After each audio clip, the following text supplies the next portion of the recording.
Do you overthink things? I definitely overthink things.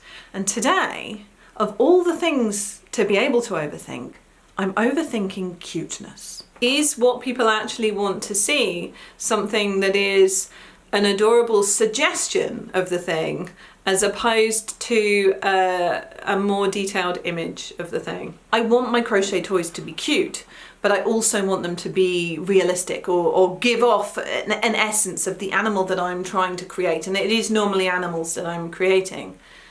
But when I make them more complicated, am I removing the cuteness?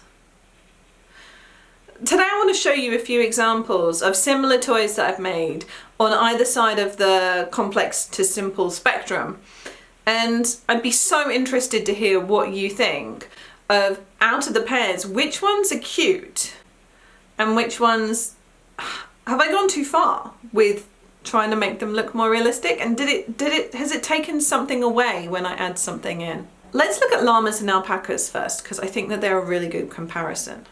So here's my llama and my alpaca, and I made the alpaca first, and I was really pleased with how the curly hair came out. It was very reminiscent of the sheep that I made quite a while ago. And I've got to be honest with you guys, the reason that I then made the llama was because people kept on calling my alpaca a llama. And there are differences between the alpaca and the llama that I think are very important and mean that people shouldn't confuse the two things, such as the proportions and the length of the face. Also, I decided to give them these very different haircuts to further highlight the difference between the two toys. So the alpaca, I've got with the curly hair everywhere. That rhymes. And the llama, I only gave him a little bit of a haircut at the front. It's a fringe or bangs, depending on if you're from here or over there. I sometimes look at these two and I think, well, hang on, is the second one cuter in its simplicity? For this pair, for me personally though, I think that the alpaca is cuter. And I probably find that because of the curly hair. And I think curly hair is beautiful. My daughter has curly hair. I'm a bit biased. But curly hair is awesome. But then we've got this guy. His ears are not meant to be flopped like that. I do apologise, Mr. Llama. So Mr. Llama has his proud expression and his upright face. And then we have Ms. Alpaca, who is trying to focus on my face and not my alpaca. Hide my face. Out of this pair, I think probably the more complicated one is actually cuter. But this is where the difference comes in, because the next ones we're going to look at, I think the simplicity is the winner. Here we have a wallaby and a fox. And I wonder if I over-engineered my fox here. I'm still thrilled to bits with this, but it is one of my least popular patterns. In terms of, so I can see analytics for the Lucy Kate Crochet website, which is where all my patterns live, and it gives you an overview, not specific on a user by user basis, but it gives you an overview of how long people spend on the pattern and how inclined they are to click on the page, that sort of thing. And this guy, he's not got a lot of love. He took me quite a long time to make, and I was really pleased with the details that I'd put into him.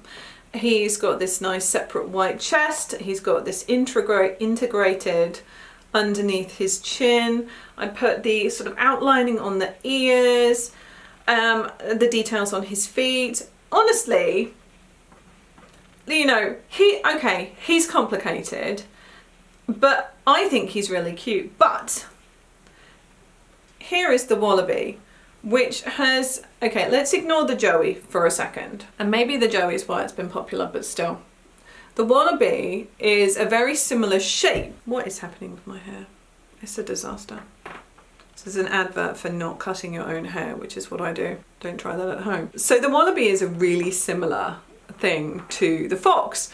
It's a very similar shape. I did use a different type of yarn, but this has just been so much more, so much better engaged with than the fox has been. The wallaby is such a more simplistic style than the fox. It doesn't have a lot of that detailing. It is a very similar shaped animal, and yet it's been a lot better received. It's cuter.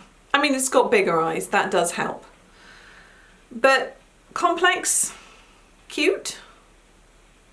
I think I think this is cuter. The simpler one is cuter, even when you take the baby Joey out of the equation. But there's more. I'm so happy with this opossum. I absolutely loved it. I thought I'd gone bang on with the markings. I thought it looked the part.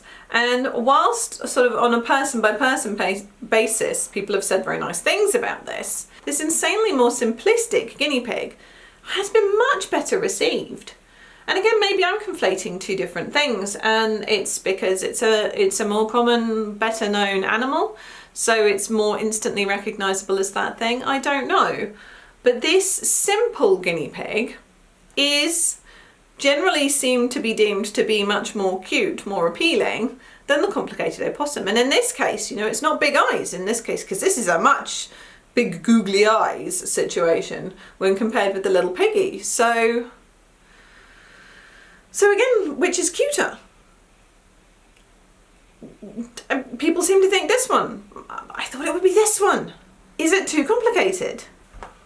Now, I've never put the pattern for this mongoose up because I foolishly did not write it down.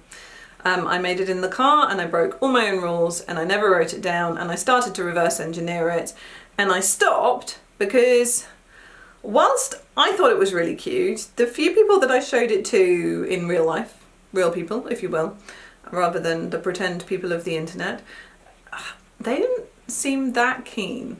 I spent quite a lot of time sort of positioning the legs and the tail and fiddling about with the shape of the face, whereas this little polar bear, okay, it's got detailing on its toes, but incredibly simple shapes. This is probably one of the easiest patterns that I've made in quite a long time. Really positive response. Now, I am noticing as I'm saying this that the more complex things maybe are less well known, with the exception of the wallaby, than the things that are sort of perceived but by me from the reactions from other people to be more cute. But is that right? Cuteness is obviously subjective. I mean, we know that to be true in terms of the appeal of people and animals and art, and it's almost considered to be a juvenile word, isn't it? And I suppose what I'm getting at is the appeal of the crochet toy or amigurumi that I have designed greater when I strip my ideas back, when I don't push forwards and add more and more details in and try and bring it more realistically to life? Is what people actually want to see something that is an adorable suggestion of the thing as opposed to a more detailed image of the thing? I'm really interested in what your opinions are of this. I spend vast amounts of my time designing crochet toys, right down to the time that it's spent when the ideas start forming in my head.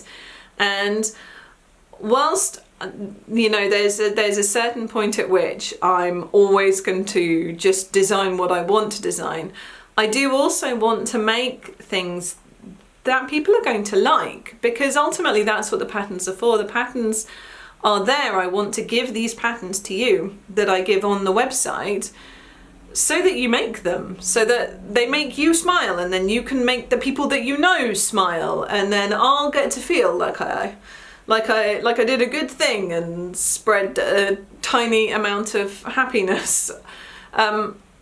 So for fully selfish reasons, I'd love to know, do you think that I'm killing the cuteness by increasing the complexity? Do you like the more complex ones better?